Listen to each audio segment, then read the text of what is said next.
Hello दोस्तों, स्वागत है आप सभी का आपके अपने चैनल गुरुमंत्र इंस्टीट्यूट पर। आज की ये वीडियो 12th क्लास केमिस्ट्री की वीडियो रहेगी और केमिस्ट्री में आज हम एक 5 अंक का एक प्रश्न करने वाले हैं। डेरिवेशन है, केमिस्ट्री में भी डेरिवेशन आते हैं। चौथा जो लेसन है आपका, उसमें कई सारे डेरिवेशन है, उन सभी को कर लेना क्योंकि उनमें से एक डेरिवेशन डेफिनेटली आपको पेपर में देखने को मिलेगा। राइट, तो चलिए देखो क्वेश्चन देख लीजिए। क्वेश्चन क्या है, अभिक्रिया का वेग क्या है। ये 1 नंबर में भी आ सकता है कि अभिक्रिया का वेग किसे कहते हैं। राइट, अभिक्रिया के वेग का मात्रक लिखिए। इस तरीके से काफ़ी सारे क्वेश्चन बन जाते हैं। राइट, अभिक्रिया का वेग क्या है, शून्य कोटि की अभिक्रिया के लिए वेग व्यंजक प्राप्त करो या वेग व्यंजक ज्ञात कीजिए, या अभिक्रिया शून्य कोटि की अभिक्रिया के लिए वेग स्थिरांक का सूत्र प्राप्त कीजिए। इस तरीके से क्वेश्चन बनता है। राइट, चलिए तो हम इसका उत्तर लिखेंगे। यहाँ पे से हम उत्तर डालेंगे, उत्तर लिखेंगे। उत्तर लिखने के बाद में लिखेंगे अभिक्रिया का वेग। राइट, अभिक्रिया के वेग की परिभाषा लिखेंगे। तो किसी सामान्य अभिक्रिया के लिए क्या होगा, यहाँ पे लिख देंगे किसी सामान्य अभिक्रिया के लिए, किसी सामान्य अभिक्रिया के लिए अभिकारक या उत्पाद, ठीक, अभिकारक या, मैं डरा दिया तुमने, अभिकारक, किसी सामान्य अभिक्रिया के लिए अभिकारक या उत्पाद की सांद्रता में परिवर्तन की समय दर को अभिक्रिया का वेग कहते हैं। राइट, क्या बोला है कि किसी सामान्य अभिक्रिया के लिए अभिकारक या उत्पाद के सांद्रता में परिवर्तन की समय दर को हम क्या कहते हैं, अभिक्रिया का वेग कहते हैं। राइट, चलिए जैसे कि हम मान लेते हैं कि माना हमारे पास एक कोई सामान्य अभिक्रिया है, कोई भी सामान्य अभिक्रिया इस तरीके से दे रखी है, उत्पाद, यानी कि ये आपका अभिक्रिया में भाग लेने वाले अणुओं को या यौगिकों को हम क्या बोलते हैं, अभिकारक बोलते हैं। तो ये क्या हो जाएगा, अभिकारक हो जाएगा। और अभिक्रिया में भाग लेने से दूसरा जो उत्पाद बनेगा, ठीक है, जो भी यहाँ पर इधर की साइड में जो भी एलिमेंट या जो भी यौगिक, जो भी पदार्थ आपको मिलेगा वो उत्पाद कहलाएगा। जैसे हम H2 प्लस Cl2 मिलके क्या बना लेते हैं, HCl मिला देते हैं, तो ये आपका अभिकारक रहेगा, ये आपका उत्पाद रहेगा। राइट, चलिए तो हमको अभिकारक उत्पाद से लेना देना नहीं है, हमको किस चीज़ से लेना देना, अभिक्रिया के वेग से। राइट, तो मैं मान ले रहा हूँ कि ये जो उत्पाद है, यानी कि A अभिक्रिया अभिकारक और मिलकर क्या बना रहा है, B उत्पाद बना रहा है। पानी की हमें चाहिए, चलो मैं अभी आ रहा हूँ, नीचे आ रहा हूँ, ठीक है। चलिए तो ये आपका अभिकारक है, ये आपका उत्पाद है। राइट, चलिएगा तो हम लिखेंगे अभिक्रिया का वेग। इस अभिक्रिया का वेग क्या बन जाएगा, अभिक्रिया का वेग। तो इसको लिखेंगे इस तरीके से, और यहाँ पे अभिक्रिया का वेग लिख देंगे। अभिक्रिया का वेग बराबर dA/dt, और यहाँ पर माइनस लगा देंगे, या आप लिख दोगे अभिक्रिया का वेग बराबर dV/d, कैपिटल मतलब बड़े ब्रैकेट में लिखेंगे dt, ठीक है। इसका मतलब समझिए, ये हमने माइनस में क्यों लिया, ये हमने प्लस में क्यों लिया। जैसे कि मैंने अभी आपको बताया था, H2 प्लस Cl2 मिलकर बना रहा है आपका 2HCl बना रहा है। राइट, हाइड्रोजन और क्लोरीन गैस आपस में मिलकर हाइड्रोजन क्लोराइड गैस बनाएंगी। तो ये देखिए, जैसे कि मैं ले रहा हूँ यहाँ पर, देखिएगा कि भाई ये आपका मान लीजिए कुछ मात्रा है, यानी कि कोई भी मात्रा है, x ग्राम मात्रा है, या कोई भी लीटर में है, तो कुछ भी है, यानी कि इन दोनों की जो क्वांटिटी है वो x है। अभी ये अभिक्रिया प्रारंभ नहीं होगी, तो यहाँ पर क्या होगा, कुछ भी मान लीजिए इन दोनों की जो मात्रा है वो 10 ग्राम है, और यहाँ पर क्या है, कुछ भी नहीं है, अभी ये क्रिया स्टार्ट नहीं हुई है, दोनों को मिक्स नहीं किया है, ये भी 5 ग्राम ये भी 5 ग्राम, दोनों का मिलकर कितना 5 ग्राम दोनों का मिलकर 10 ग्राम है। जैसे ही अभिक्रिया प्रारंभ हुई, यानी कि ये दोनों हाइड्रोजन और क्लोरीन गैस आपस में क्रिया करने लगी, जैसे ये दोनों क्रिया करेंगी तो यहाँ पर क्या बनेगा आपका, यहाँ पर आपका हाइड्रोजन क्लोराइड गैस बनने लगेगी। ये दोनों की मात्रा मिलके 10 ग्राम है और मैं कह रहा हूं कि ये हाइड्रोजन, ये वाली जो मात्रा है यहाँ पर 2 ग्राम बन गई। तो 2 ग्राम इन दोनों ने जब आपस में क्रिया करी तभी तो ये 2 ग्राम बनी है। तो मतलब क्या है, जब ये हाइड्रोजन क्लोराइड गैस 2 ग्राम बन जाएगी तो यहाँ पर इन दोनों की जो मात्रा है वो कितनी रह जाएगी, 8 ग्राम रह जाएगी। क्यों रह जाएगी 8 ग्राम, 10 में से 8 ग्राम रह जाएगी, क्यों, क्योंकि यहाँ पर 2 ग्राम HCl गैस इससे बन चुकी है। अभी मैं कह रहा हूँ कि यहाँ पर 4 ग्राम बन गई तो यहाँ पर कितनी रह जाएगी, 6 ग्राम रह जाएगी। ये दोनों गैसों की मात्रा 6 ग्राम रह जाएगी और ये गैस 4 ग्राम बन गई। तो मतलब ये वाले जो अभिकारक हमेशा कम होता है, उत्पाद हमेशा बढ़ता है। अभिकारक हमेशा कम होता है, उत्पाद हमेशा बढ़ता है, ये हमेशा याद रखना। क्योंकि जब अभिकारक आपस में क्रिया करेंगे तो अभिकारकों की जो मात्रा है वो क्वांटिटी कम होती जाएगी और इधर क्वांटिटी बढ़ती जाएगी, राइट। चलिएगा, तो वही काम हमने किया। ये यहाँ पे अभिक्रिया का वेग, यानी कि ये क्या है, अभिकारक है, तो अभिकारक की सांद्रता को हम बड़े ब्रैकेट में लिखते हैं। अभिकारक की सांद्रता में परिवर्तन की दर, यानी समय परिवर्तन की दर क्या कहलाती है, अभिक्रिया का वेग कहलाती है। इसमें माइनस लगाए क्योंकि अभिकारक की मात्रा घटेगी और अब ये उत्पाद की मात्रा हमेशा बढ़ेगी, ठीक है। अभिकारक की मात्रा घटती है, उत्पाद की मात्रा बढ़ती है, इसलिए धनात्मक या ऋणात्मक, ठीक है। ऋणात्मक चिन्ह केवल ये दिखाता है कि अभिकारक समय के साथ में जैसे जैसे क्रिया होती जाएगी वैसे वैसे अभिकारक क्या हो जाएगा, कम होता जाएगा, राइट। चलिएगा, तो ये तो हो गया इसका अभिक्रिया का वेग। अब व्यंजक कर लेते हैं, जल्दी से स्क्रीनशॉट लीजिए। तो अब आ जाते हैं अपने डेरिवेशन पर। क्या है, शून्य कोटि की अभिक्रिया के लिए व्यंजक। शून्य कोटि की अभिक्रिया के लिए व्यंजक अब प्राप्त करते हैं। देखिएगा, हमने माना कि यहाँ से प्रारंभ कर रहा हूँ मैं, माना निम्नलिखित एक शून्य कोटि की अभिक्रिया है। कौन सी अभिक्रिया है शून्य कोटि की, ए, और यहाँ पे ये बन गया उत्पाद, सीधे से बना दिया उत्पाद, ठीक है। चलिएगा, हमने क्या बना दिया, निम्नलिखित एक शून्य कोटि की अभिक्रिया है, ए बराबर उत्पाद कुछ भी हो सकता है, ये एक शून्य कोटि की अभिक्रिया है, राइट। शून्य कोटि की अभिक्रिया क्या होती है, वे अभिक्रिया जिनके अभिकारक की दर, वे अभिक्रिया जिनका वेग शून्य घात पर निर्भर करता है या अभिकारकों की शून्य घात पर निर्भर करता है, उनको हम शून्य कोटि की अभिक्रिया कहते हैं, ठीक है। क्या बोला है, वे अभिक्रिया जिनका वेग शून्य घात पर, अभिकारकों की शून्य घात पर निर्भर करता है। तो इसकी परिभाषा के अकॉर्डिंग तो आप लिख देंगे, परिभाषा क्या कहती है, वे अभिक्रिया जिनका वेग अभिक्रिया का वेग किस बात पर निर्भर करेगा, अभिकारक की शून्य घात पर।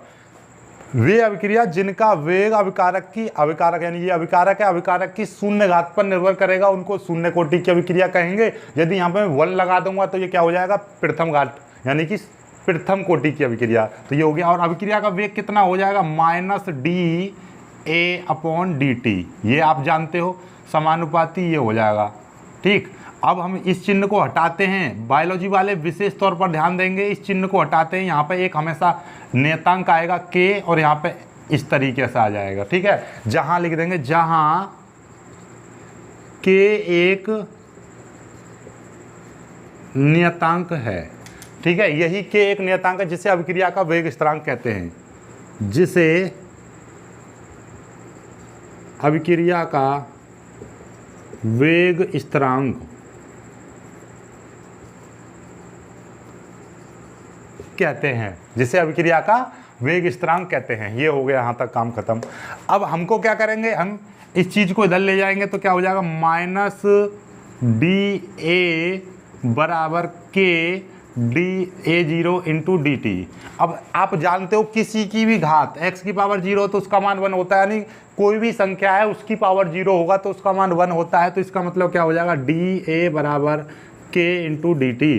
क्यों? क्योंकि ये देखिएगा इसका मान तो कितना 1 हो जाएगा, क्योंकि किसी की पावर 0 होता है तो उसका मान 1 होता है। तो ये लिख दिया, चाहो तो आप यहाँ पे भी इसका मान 1 लिख सकते हो, लेकिन मैंने यहाँ पे लिखा है, कोई दिक्कत वाली बात नहीं है।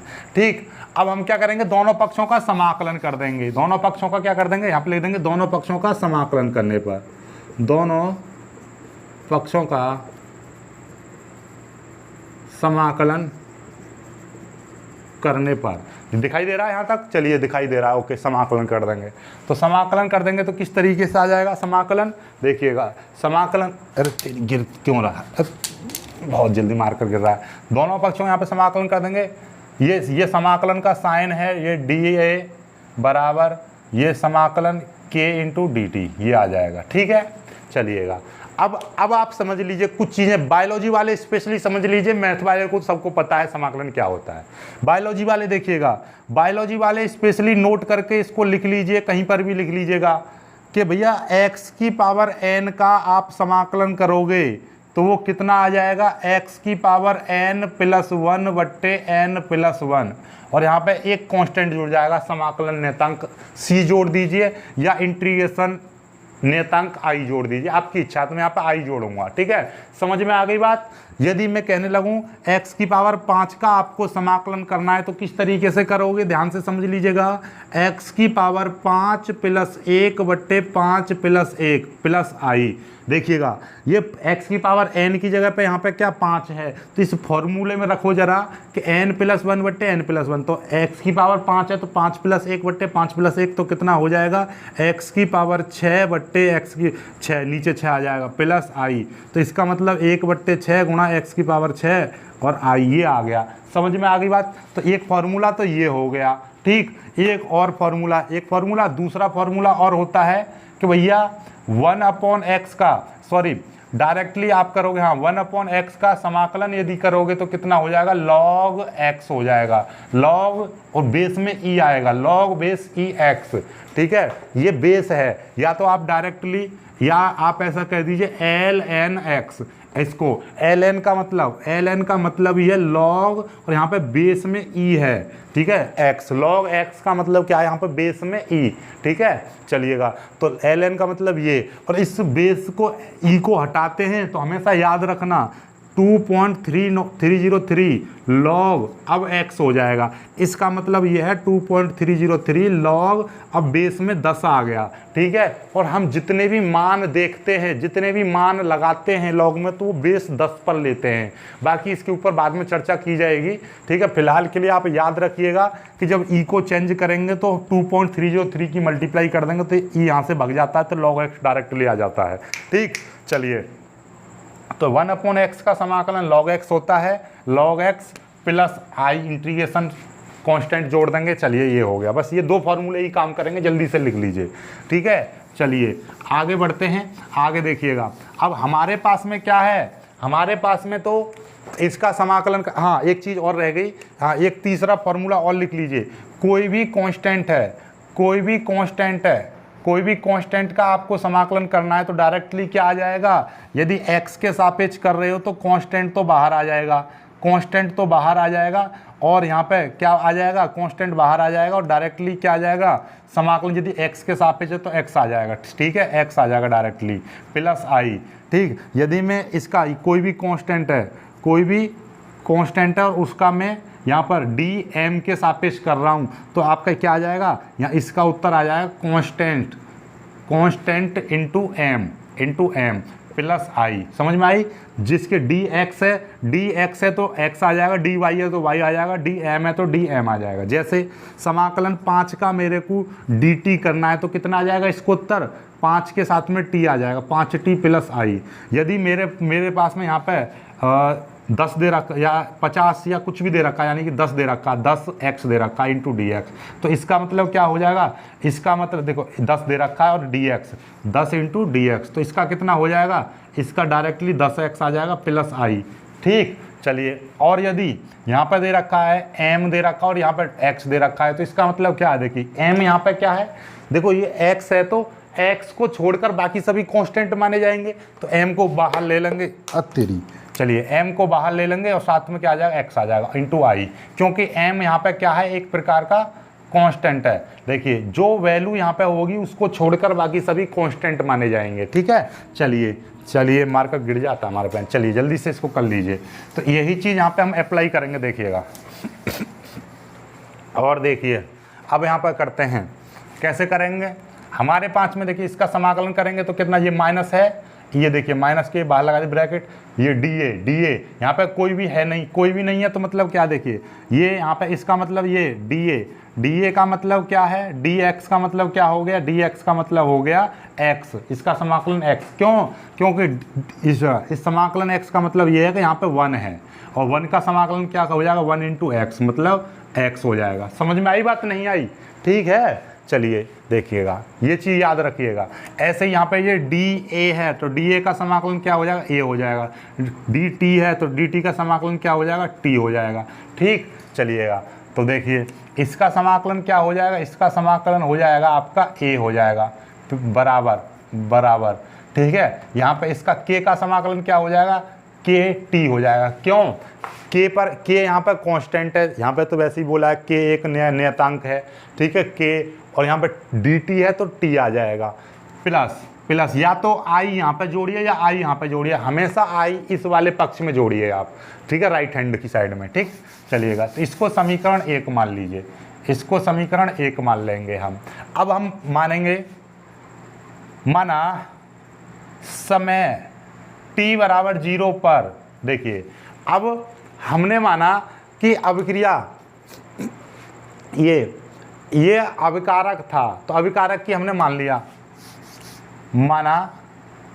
माना प्रारंभ में अभिकारक a बराबर a0, यानी कि आपकी, जैसे कि मैंने एक क्रिया बताई थी H2 + Cl2, एरो यहाँ पर 2HCl बन रहा था, तो हमारा ये शुरुआत में इन दोनों की मात्रा मैंने 10 ग्राम मानी, ठीक है। तो ये प्रारंभ में A0 बराबर 10 हो गया।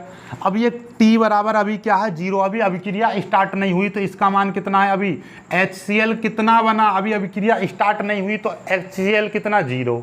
अब ये दोनों आपस में क्रिया करने लगी और यहाँ पर HCl कितना बन गया, 2 ग्राम बन गया, 2 ग्राम बन गया, तो मतलब ये है कि इसकी मात्रा कम हो गई, इसकी मात्रा कितनी कम होगी, 8 ग्राम बची, तभी तो 2 ग्राम बन गया ये। तो ये 8 ग्राम, अब इसको A0 से तो प्रदर्शित करेंगे नहीं, तो इसका मतलब ये है कि अब हम इसको A से प्रदर्शित करेंगे। तो ये क्या है, ये है कि T बराबर 0 पर सांद्रता है, T बराबर 0 पर सांद्रता, ये वाली जो चीज़ है ये, और ये वाली क्या है, ये वाली है कि अभिक्रिया कुछ समय चली, तो मतलब T समय बाद सांद्रता, T समय बाद का मतलब क्या है कि भाई 1 सेकंड 2 सेकंड चली तभी तो ये 2 ग्राम गैस बन गई, तो हमने माना कि 1 सेकंड अभिक्रिया हुई और इसमें 2 ग्राम HCl गैस बन गई, तो मतलब क्या है कि 1 सेकंड बाद इसका मान 10 ग्राम नहीं रहेगा, कुछ कम हो जाएगा, क्यों, क्योंकि उसमें HCl बन जाएगा, उत्पाद बनने लगेगा। समझ रहे हो बात को, ऐसा समझिए, हम एक चक्की पर गए, यहाँ पर हमने क्या लिया, 50 किलोग्राम गेहूँ लिए, 50 किलोग्राम हमने गेहूँ लिए और हमको क्या बनाना है, आटा बनाना है, ठीक है। अभी चक्की चली नहीं तो आटा कितना, आटा 0। हमने माना कि चक्की कितनी, 10 मिनट चल गई चक्की, 10 मिनट में हो सकता है कि ये 50 किलोग्राम गेहूँ का आटा पूरे का बना दे, या हमने माना कि यहाँ पर 10 मिनट में ये इसने 20 किलोग्राम आटा बना दिया। तो अब ये जो मात्रा थी, जब 20 किलोग्राम आटा बन गया तो अब गेहूँ कितने बचेंगे ऊपर, जब 20 किलोग्राम आटा आ गया तो 30 किलोग्राम गेहूँ बचेंगे, ठीक है। तो ये प्रारंभिक मात्रा थी, और T बराबर 10 मिनट आपकी चक्की चली, और 10 मिनट चक्की चली तो अब ये आटा कितना, गेहूँ कितने बचे, गेहूँ बचे 30 किलोग्राम। उत्पाद कितना आ गया, उत्पाद आ गया आटा आपका क्या बन जाएगा, उत्पाद हो जाएगा, उत्पाद कितना आ गया, 20 किलोग्राम। समझ में आ गई। तो वही कॉन्सेप्ट हम यहाँ पे इस्तेमाल करेंगे, देख लीजिएगा, वही कॉन्सेप्ट हम यहाँ पे इस्तेमाल करेंगे। देखिए क्या कि हमारे पास में ये प्रारंभ में अभिकारक कितना हमने माना, 0, A0, और हम अब ले देंगे तो A0 कब है, t बराबर 0 पर, ठीक है, प्रारंभ में मतलब t बराबर 0, यानी अभिक्रिया स्टार्ट नहीं हुई। तो यहाँ पे क्या है इस बार समीकरण एक में क्या रखेंगे, t बराबर 0 एंड a बराबर, t बराबर 0 पर क्या रखेंगे, t बराबर 0 पर a बराबर a0 रख देंगे। यानी कि ये देखिएगा हमने यहाँ पर क्या रखेंगे, a की जगह पर a0 रखेंगे और एक k इंटू टी की जगह पर कितना 0, कि अभी ये वाली अभिक्रिया स्टार्ट नहीं हुई तो मतलब क्या है, t बराबर 0 पर a बराबर a0, ठीक है, इन प्लस i, तो कितना हो जाएगा माइनस a0 बराबर ये कितना i हो जाएगा। ठीक, तो i की वैल्यू रख देंगे यहाँ पर, ठीक है, i का मान समीकरण 1 में रखने पर तो क्या हो जाएगा, यहाँ पर देखिएगा माइनस a बराबर k t प्लस i की जगह पे कितना है माइनस a0, तो माइनस a0 रख देंगे। ठीक है, तो ये इधर आ जाएगा तो क्या हो जाएगा, देखिएगा ये हो जाएगा, ये देखिए a0 इधर आएगा, देखिए ध्यान से, ये चीज़ इधर आएगी तो क्या हो जाएगा a0 प्लस ये a हो जाएगा, a बराबर यहाँ पे kt, यहाँ से k का मान निकालेंगे तो क्या हो जाएगा a0 प्लस a बट्टे t, ये आ जाएगा। यही है वेग स्थिरांक, यही क्या है वेग स्थिरांक, यही क्या है वेग स्थिरांक है। ठीक, यही वेग स्थिरांक का फॉर्मूला बन गया, नहीं बन गया, बन गया आपका। ठीक है, इसका मात्रक लिख देंगे, मात्रक क्या हो जाएगा, देखिए इनका मात्रक क्या होता है मोल प्रति लीटर और प्रति समय का मात्रक क्या सेकंड। ठीक है, या मोल लीटर इनवर्स समय इनवर्स, यहाँ पे सेकंड की जगह पे आप समय भी लिख सकते हो, कोई दिक्कत नहीं है। क्यों, ये अभिक्रिया बहुत सूक्ष्म होती है, कुछ अभिक्रिया धीरे धीरे चलती हैं, तो जो समय लगाती हैं, यदि समय सेकंड में दे रखा है तो सेकंड लिख देंगे, समय मिनट में दे रखा है तो मिनट, समय दिन में दे रखा है तो दिन, इस तरीके से। ठीक है, चलिए, तो मोल लीटर इनवर्स समय इनवर्स बोल सकते हो, या मोल लीटर इनवर्स समय की जगह पे आप सेकंड इनवर्स भी लिख सकते हो, आपकी इच्छा है, जो चाहो वो लिख देना। ठीक है, चलिए, तो ये हो चुका है आपका डेरिवेशन। ऐसे ही आपका प्रथम कोटि की अभिक्रिया का अभी कराऊंगा नेक्स्ट दूसरी वीडियो में, इसको जल्दी से कर लीजिए, बहुत जल्दी।